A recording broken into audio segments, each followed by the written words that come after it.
డబ్బు, అనారోగ్యం, ఉద్యోగం, వ్యాపారం, అప్పులతో బాధపడుతున్నారా? అయితే మీకోసమే మనీ మెడిటేషన్ ప్రోగ్రామ్. నమస్తే రమగారు. నమస్తే జయ. రమగారు, శ్రావణ మాసంలోకి అడుగు పెట్టబోతున్నాం.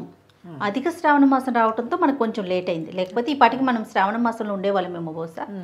మరి శ్రావణ మాసం యొక్క విశిష్టత, శ్రావణ మాసం అనగానే అందరికీ మనకు గుర్తొచ్చేది వరలక్ష్మి వ్రతం. లక్ష్మీదేవికి ప్రత్యేకంగా మనం పూజలు చేసుకుంటాం, ఆడవారంతా కూడా నోములు నోచుకుంటూ ఉంటారు. సో ఈ మాసం యొక్క విశిష్టత ఒకసారి మాట్లాడుకుందామండి. మనం ఏటా 5 ఏళ్ల నుంచి చెప్తూనే ఉన్నాం. ఏ సంవత్సరానికి ఆ సంవత్సరమే వరలక్ష్మి వ్రతాలు కూడా ఏటా చేసేవే. మళ్ళీ ఏంటో ఒక హైరాణ, ఏంటో ఒక ఎంతూసియాజం, ఒక ఎక్సైట్మెంట్. అవును అవును. ప్రతి వాళ్ళకి ఇంచుమించు అందరి ఇళ్లలోనూ ఈ వాతావరణం ఉంటుంది. ఇల్లు శుభ్రాలు చేసుకోవటాలు, కొత్త వస్తువులు కొనుక్కోటాలు, కొత్త బంగారం కొంటాం, చీరలు కొంటాం, ఏమైనా నోములు, కొత్త నోములు ఉంటే అవి చూసుకోవటం, ఆల్రెడీ నోముల్లో ఉన్నవాళ్ళు ఎన్ని చేసాం ఇంకా ఎన్ని చేయాలి లెక్కెట్టుకోవటాలు, ఇబ్బందులు సబ్బందులు బోల్డని. వరలక్ష్మి వ్రతం అంటే ఈ మన శ్రావణ మాసం అంటే శ్రవణ సంబంధమైన మాసం. శ్రవణ నక్షత్రం వెంకటేశ్వర స్వామి వారి నక్షత్రం శ్రవణం. అయితే స్వామివారికి అమ్మవారు ఎట్లా అంటే నిత్యానపాయిని, స్వామిని వదిలి ఉండదు. వారికి సంబంధించిన ఈ మాసము లక్ష్మీప్రదమని, ఆమెను పూజిస్తే ఎక్కువ ప్రసన్నురాలవుతుందని చెప్తారు. ఈ శ్రావణ మాసాన్ని నభోమాసం అంటారు సంస్కృతంలో, వర్షాకాలపు మాసం. ఈ వానల్లోనే నోవులు, వ్రతాలు, పూజలు, వానలు అవి ఇవి కలిసే ఉంటాయి. అంతే. అటగే పరిగెత్తుకుంటూ ఏదో షాపింగ్లు, సరదాలు, ఇంట్లో పనులు, శుభ్రాలు గిభ్రాలు చేసుకుంటాం. మనకు కొంచెం అవకాశం వచ్చింది కాబట్టి ఆషాఢంలోనే శుభ్రాలు కాకుండా అధిక శ్రావణంలో చేసుకుంటూ ఉండుండొచ్చు కొంతమంది. శ్రావణంలో ఈసారి 5 శుక్రవారాలు వచ్చినాయి, 4 మంగళవారాలు వచ్చినాయి. శ్రావణ శుక్రవారాలు, శ్రావణ మంగళవారాలు. శుక్రవారం లక్ష్మీ పూజ, మంగళవారం గౌరీ పూజ చేసుకుంటే విశేషమైన ఫలితం లభిస్తుంది. ఇదేంటంటే పూజించుకోవడానికి మంచి అవకాశం. అవును అవును. దీనివల్ల అదేదో పడిపోతుంది అనుకోవద్దు. ఈ మాసంలో మనం అమ్మని పూజించాలి, అది మనకి మంచిది. మాసం యొక్క విశిష్టత, ఆస విశిష్టత. ఈ కాలం మంచిది.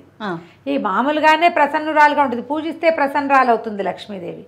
ఈ మాసంలో మరింత అధిక ప్రసన్నురాలుగా ఉంటుంది కాబట్టి వదిలేయకుండా ఏదో ఒక రోజు, ఏదో ఒక వారమైనా పూజ చేసుకోండి అని చెప్తారు. వరలక్ష్మి వ్రతం విధానంగా కలశం పెట్టుకుని వాయినం ఇచ్చి, తర్వాత ఏమో 9 రకాల పిండి వంటలు చేసి, ఇలా నియమంగా చేసే పద్ధతి ఉన్న వాళ్ళు అది చేసుకుంటారు. ఓకే. ఒకవేళ నియమాలు లేవు, ఊరికే పూజ, శుక్రవారం మంచిదేని 5 శుక్రవారాలు లక్ష్మీ పూజ చేసుకోవచ్చు. లక్ష్మీదేవికి పాయసము అవి ఇష్టం అంటారు. శనగపప్పుతో చేసిన ఏ భక్ష్యమైనా ఆవిడకి ఇష్టం. మైసూరు పాకు లాంటివి శనగ పిండితో చేసినవి అవి కూడా నివేదన చేయొచ్చు. ఎంత శక్తి ఉంటే అంత శక్తి మేర. మనం నూనె పదార్థాలు చేయలేకపోతావు, పాయసంలోనే పరమాన్నం చేస్తామా, ఒక గుప్పెడు శనగపప్పు వేసి చేయండి, అంతే. ఎంత హాయిగా ఉంటుంది. అవును, సింపుల్గా అవుతుంది. అమ్మవారికి ఇష్టమైంది పెట్టామని ఒక మనకు సంతోషం కూడా ఉంటుంది. అందుకని ఏం చేయొచ్చు, మన ఇంట్లో ఉన్నా లేకపోయినా మనం పూజ చేసుకోవచ్చు. ఓకే. పైగా ఒక సంవత్సరం చేసాం, నిరుడు చేసాం, ఈ సంవత్సరం చేయలేకపోతున్నాం, ఏదైనా కొంప మునిగిపోతుంది, అలా భయపడద్దు. కుదిరితే చేసుకుంటాం, లేకపోతే శ్రద్ధగా ఒక దండం పెట్టు. అపరాధ సహస్రాలు చెప్పుకుంటాం కదా మనం, అంతే కదా. మామూలుగా నిరుడు బాగా చేసుకోగలిగానమా, ఈ సంవత్సరం నేను సేవించలేకపోతున్నా, నమస్కారంతో సరిపెట్టుకోమని ఒక అపరాధం చెప్పుకోవటం, ఓ నమస్కారం చేసుకోవటం. చక్కగా 5 వారాలు చేసుకోవచ్చు. సాధారణంగా మనకేంటంటే రెండవ శుక్రవారం పౌర్ణమి ముందు వచ్చేది వరలక్ష్మి వ్రతం కాబట్టి ఈసారి వరలక్ష్మి వ్రతం అట్లా వస్తుంది. మనకి మిగిలిన 3 వారాలు ఉన్నాయి కదా, జనరల్గా ఏం చెప్తారంటే 3వ వారం మురికి వారం అంటారు. ఎందుకంటారో తెలియజేయ, మా ప్రాంతంలో అంటారు. అంటే వారం పూజ చేయరు, వ్రతం చేసుకోరు, పూజ చేసుకుంటారు. మామూలుగా శుక్రవారం పూజ చేసి వరలక్ష్మి వ్రతం చేయడానికి 3వ వారం పనికిరాదని కొన్ని ప్రాంతాల్లో ఉంది. ఓహో. మా ప్రాంతంలో చెప్తారు 3వ వారం మురికి వారం అని. మరి ఎందుకు అలా అంటారో తెలీదు, దాని మీద ఎప్పుడు ఎక్కడా వినలా నేను, మా వాళ్ళే అంటూ ఉంటారు. అదేలేండి అదే. అవకాశం ఉంటే ఇక మొదటి 2 వారాలు కుదరలా, చివరి 2 వారాలు కుదరలా, 3వ వారమే కుదిరింది, ఏమిటి అంతే చేసుకోవడమే. ఇక అంత ఆలోచించడం అసలు అనవసరం అనిపిస్తుంది అంతే. చివరి వారం కుదిరినా చేసుకోవచ్చు. 4 వారాలు పూజ చేసుకున్నాం, 5వ వారం కుదరలేదు, కొంప మునుగుతుందని పొరపాటును కూడా అనుకోవద్దు. దండం పెట్టడం, పూజ చేసుకోవటం, చిన్న నివేదన నుంచి పెద్ద రకాలు 16 రకాల కుడుములు పెట్టి పదార్థాలు పెట్టి నివేదన చేసినా బాగానే ఉంటుంది. జనరల్గా 5 లేదా 9 చేస్తారు. కుదిరితే 5, 2 అంటే మామూలుగా అన్న నివేదనలు 3, నూనెలో వేసేవి 2 చేస్తారు. గారెలు, బూరెలు, పాయసం, పులిహోర, దత్తోజనం, లేదా పొంగలి, పులిహోర, దత్తోజనం, పొంగలి, పులిహోర, బజ్జీలు, అట్లా ఏదైనా అలా చేసుకోవచ్చు. గారెలు బూరెలు ఏంటి ఒక నూనెతోటే మనం లాగించేస్తాం, అట్లా చేయొచ్చు. ఇంకొంతమందికి ఇంకో రకం అలవాటు ఉంటుంది. 9 ఉన్నాయి కదా, బజ్జీలు, తర్వాత పాలకాయలు, తర్వాత పాలపూరీలు, అమ్మవారికి ఇష్టమైన నివేదన పాలపూరీలు అని చెప్తారు. మరి ఆవిడ ఎప్పుడు తిన్నదో వీళ్ళు ఎప్పుడు చూస్తారో తెలియదు, కానీ నేను కూడా అదే అనుకుంటా, శనగపప్పు ఆవిడకి ఇష్టమని ఎందుకు చెప్తారు అని. ఇంక ఏ నైవేద్యమైనా అంతే కదా రమ్మగారు, పలానా స్వామికి పలానాది ఇష్టం, అదే అలా చెప్పేసుకుంటాం, అనేసుకుంటూ ఉంటాం. అందుకని చేసుకుంటాం. మీరు ఎలా కుదిరితే అట్లా చేసుకుని ఈ శ్రావణ మాసం మనకి 5 వారాలు వచ్చాయి కాబట్టి 5 వారాలు శుభ్రంగా సౌకర్యంగా అవస్థపడకుండా, ఏ రకమైన కాంప్లికేషన్స్కి లోనైపోకుండా, భయపడకుండా, దీపారాధన మలిగిపోయిందని భయపడ్డం. ఏదో మైలు వస్తుంది రమ్మగారు, 2వ వారం చేసుకోలేకపోతారు, 3వ వారం చేసుకోవచ్చా అనే ప్రశ్న వస్తుంది, లేకపోతే 4వ వారం వరలక్ష్మి వ్రతం చేసుకోవచ్చా అన్న అనుమానం వస్తూ ఉంటుంది. చేసుకోవచ్చు, 4, 5 కూడా చేసుకోవచ్చు. ఏ వారం కుదిరితే ఆ వారం చేసుకోవచ్చు. శుభము అసలు అలవాటుగా చెప్పబడింది, కథలో చెప్పింది మాత్రం 2వ వారం. ఓకే, కుదరలేదు పౌర్ణమి ముందొచ్చే వారము అని చెప్పారు, ఆ రోజుకి కుదరలేదు, మరుసటి వారం చేసుకో అంతే. ఇంకా ఆ రోజు ఏం చేస్తాము, దాని మీద భయపడకూడదు, బెంగపడకూడదు అనుకుంటా చేయాలి. అవును అవును. ఒక్కో సంవత్సరం మొత్తానికే కుదరదు మనకి, ఒక్కొక్కళ్ళకి. ఏం చేస్తారు, ఇది చేసే క్రమంలో ఈ నెలలో తులసి మొక్కలు నాటుకోవచ్చా, నాకు వచ్చిన ప్రశ్నలు చెప్పేస్తున్నా నేను. చెప్పండి. తులసి చెట్టు పెట్టుకోవచ్చా అని అడిగారు ఒకరు. శ్రావణ మాసంలో తులసిని నాటచ్చా, లక్షణంగా నాటుకోవచ్చు. అసలు ఆ ప్రశ్న ఎందుకు వచ్చిందంటారు రమ్మగారు? అంటే అట్లా నాటకూడదని ఏమన్నా ఉందా? ఎక్కడో వినో చదివో ఏదో ఎవరైనా అను, అబ్బో అలా పెట్టకూడదు ఇలా తులసి నాటడానికి కూడా ప్రత్యేకమైన దినాలు కావాలన్న ఒక ఇది మరి పూర్వకాలంలో ఉందేమో తెలియదమ్మా. నా మటుకు నేను నమ్మను. తులసి ఒక వృక్షరాజం, ఆరోగ్యదాయిని.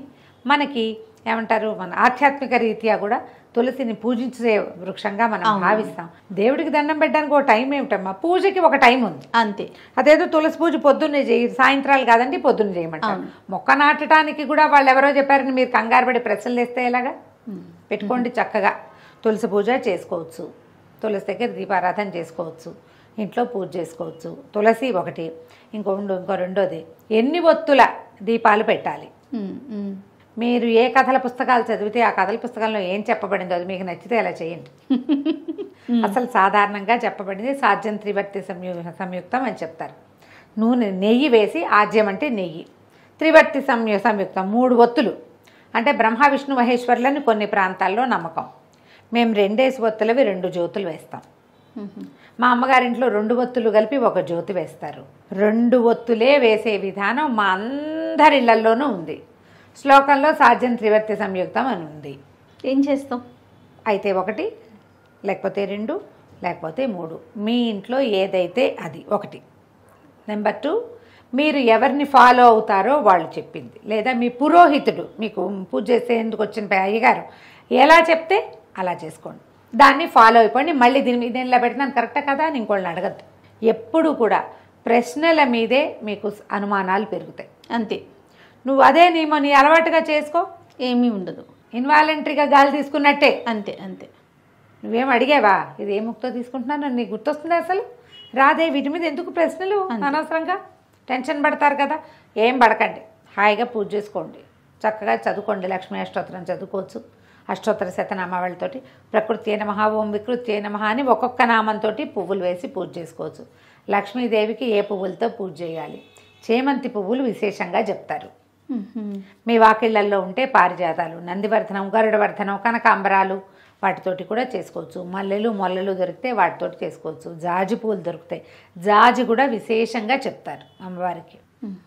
సంపెంగలు అవి దొరికితే చేసుకోవచ్చు. కమలాలు దొరికితే మరీ శ్రేష్టం.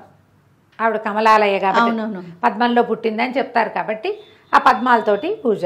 ఒక్క పద్మం దొరికినా ఒక పద్మం పెట్టుకుని పూజ చేసుకోండి. పద్మం దొరకకపోతే చేమంతి పూలతో చేసుకోండి. మీరు చింతలు పెరిగి అనవసరంగా చేయవలసిన పూజ, చదువుకోవాల్సిన స్తోత్రం, ఉంచవలసిన భక్తి మానేసుకుని చెయ్యలేకపోయిన దాని మీద, జరగని దాని మీద ఏదో జరుగుతుందో అని భయపడి ఇంత బాధపడద్దమ్మా.